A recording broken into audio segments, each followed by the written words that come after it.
राष्ट्रों में सत्य फैलाने में हमारी सहायता करें।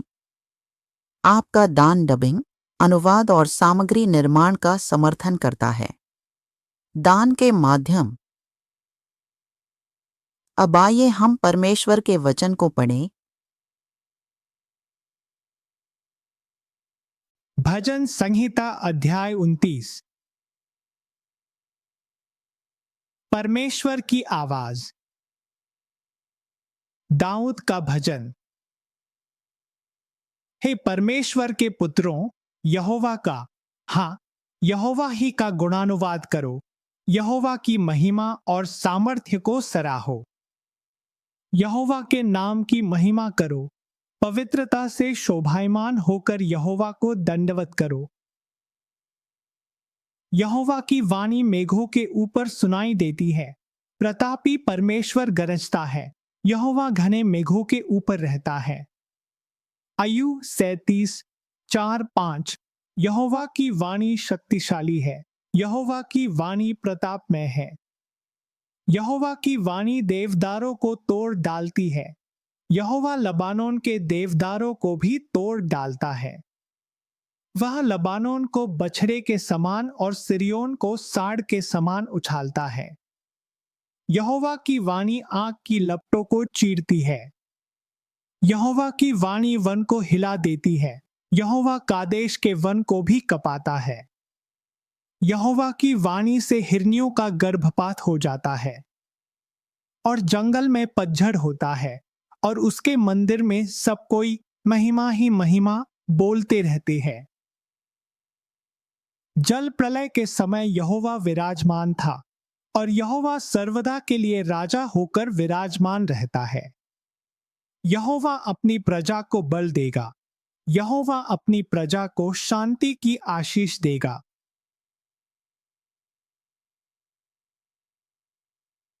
इब्रानियों अध्याय 3। मूसा विश्वास योग्य दास, मसीह विश्वास योग्य पुत्र। इसलिए हे पवित्र भाइयों, तुम जो स्वर्गीय बुलाहट में भागी हो, उस प्रेरित और महायाजक यीशु पर, जिसे हम अंगीकार करते हैं, ध्यान करो, जो अपने नियुक्त करने वाले के प्रति विश्वास योग्य था, जैसे मूसा भी परमेश्वर के सारे घर में था। क्योंकि यीशु मूसा से इतना बढ़कर महिमा के योग्य समझा गया है, जितना कि घर का बनाने वाला घर से बढ़कर आदर रखता है। क्योंकि हर एक घर का कोई न कोई बनाने वाला होता है, पर जिसने सब कुछ बनाया वह परमेश्वर है। मूसा तो परमेश्वर के सारे घर में सेवक के समान विश्वास योग्य रहा कि जिन बातों का वर्णन होने वाला था उनकी गवाही दे, पर मसीह पुत्र के समान परमेश्वर के घर का अधिकारी है, और उसका घर हम हैं, यदि हम साहस पर और अपनी आशा के गर्व पर अंत तक दृढ़ता से स्थिर रहें। अविश्वास के प्रति चेतावनी।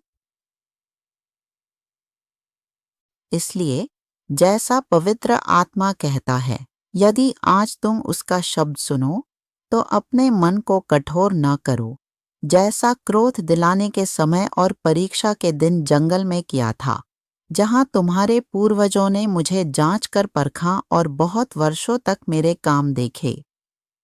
इस कारण मैं उस पीढ़ी से क्रोधित रहा और कहा, इनके मन सदा भटकते रहते हैं और इन्होंने मेरे मार्गों को नहीं पहचाना। तब मैंने क्रोध में आकर शपथ खाई, वे मेरे विश्राम में प्रवेश न करेंगे। हे भाइयों, चौकस रहो कि तुम में ऐसा बुरा और अविश्वासी मन न हो, जो जीवित परमेश्वर से दूर हटा ले जाए। वरन जब तक आज कहा जाता है, हर दिन एक दूसरे को समझाते रहो, ऐसा न हो कि तुम में से कोई जन पाप के छल में आकर कठोर हो जाए। क्योंकि हम मसीह के भागीदार हुए हैं, यदि हम अपने प्रथम भरोसे पर अंत तक दृढ़ता से स्थिर रहें। जैसा कहा जाता है, यदि आज तुम उसका शब्द सुनो तो अपने मनों को कठोर न करो, जैसा कि क्रोध दिलाने के समय किया गया था, भला किन लोगों ने सुनकर भी क्रोध दिलाया? क्या वे सब नहीं जो मूसा के द्वारा मिस्र से निकले थे? और वह बहुत वर्षों तक किन लोगों से क्रोधित रहा? क्या उन्हीं से नहीं जिन्होंने पाप किया और जिनके शव जंगल में पड़े रहे? और उसने किन से शपथ खाई कि वे उसके विश्राम में प्रवेश न करेंगे, यदि नहीं उनसे जिन्होंने आज्ञा न मानी? इस प्रकार हम देखते हैं कि वे अविश्वास के कारण प्रवेश न कर सके।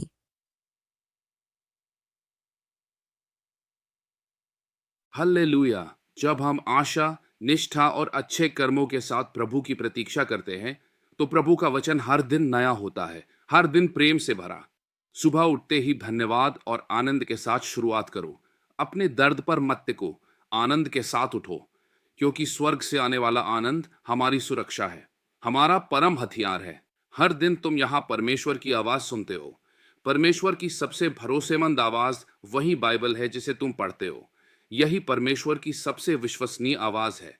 यदि तुम सच में इसे परमेश्वर की आवाज मानते हो, तो दुख की बात है कि बहुत से मसीही अपोलोजिस्ट बाइबल इसलिए पढ़ते हैं कि बस दिमाग का व्यायाम हो, ना कि परमेश्वर की आवाज सुनने के लिए। बहुत से लोग ऐसे हैं। मैं एक उदाहरण देता हूँ। जब मैं युवा था, पालेमबांग में शाखा प्रबंधक था।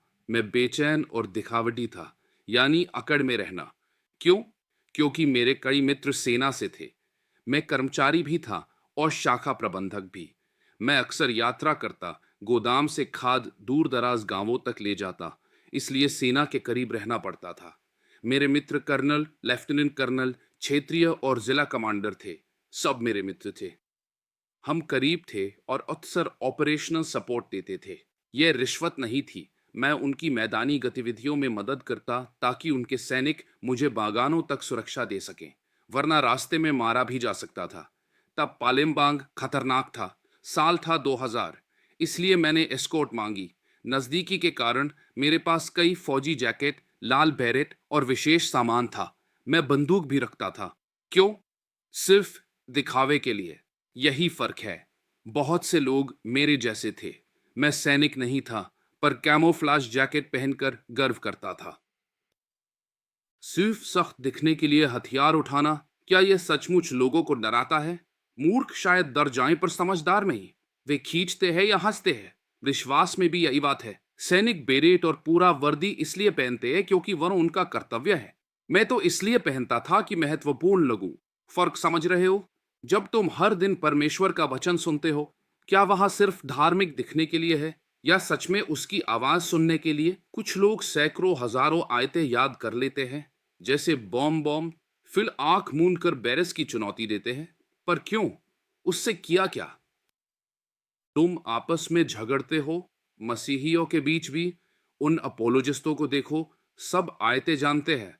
सिर्फ टीवी या ऑनलाइन चैनलों पर ही नहीं, हर जगह। पर उद्देश्य क्या है? यह वैसा ही है जैसा मैं पहले करता था। सैनिकों की जैकेट, बेरेट और हर जगह हथियार। क्या मैंने कभी किसी पर गोली चलाई? कभी नहीं। क्यों? क्योंकि मुझे गिरफ्तार कर लिया जाता। मैं सैनिक नहीं था और लाइसेंस भी नहीं था। यह हास्यास्पद है। मेरे पास सारे फौजी एक्सेसरीज थे। मेरी कार पर भी सैन्य स्टिकर और हथकड़ी, सिर्फ भोले लोगों को डराने के लिए। हो सकता है तुम भी ऐसे ही हो। रोज बाइबल पढ़ना मजे के लिए, बहुत सी आयतें याद होने पर घमंड, बहस करने पर गर्व, व्यूज पर गर्व। पर जैसे ही विवाद या निंदा आती है, तुरंत टूट जाते हो। इतनी शास्त्र ज्ञान का क्या लाभ यदि तुम उसे जीते नहीं?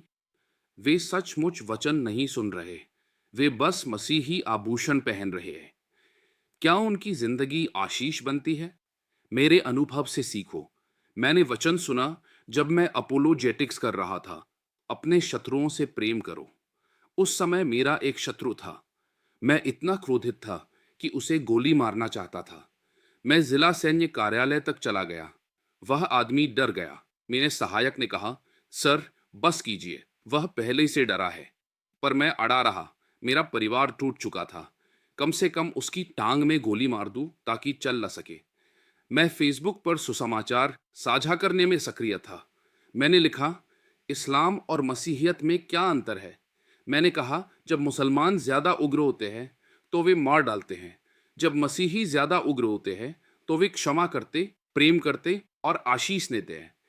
फिर मुझे भीतर से धिक्कार हुई। उसी सुबह मैं उस आदमी को ढूंढकर गोली मारने के लिए सैन्य दफ्तर के आसपास चक्कर लगा रहा था। ठीक उसी पोस्ट के बाद मेरे हृदय पर चोट लगी। मुझे उसे क्षमा करना ही होगा। हम अक्सर ऐसे पदों पर बहस करते हैं, मेरा परमेश्वर तुम्हारी सारी आवश्यकताओं की पूर्ति करेगा अपनी महिमा के वैभव के अनुसार। फिर भी हमें उधार लेना अच्छा लगता है। चावल खत्म तो भाई बहनों को फोन, स्कूल फीस के लिए उधार, यह वह सबके लिए उधार। बच्चा क्रोधित हो जाता है, उधार लेना बंद करो। भाई बहन भी मना कर देते हैं, छोटी रकम भी नहीं।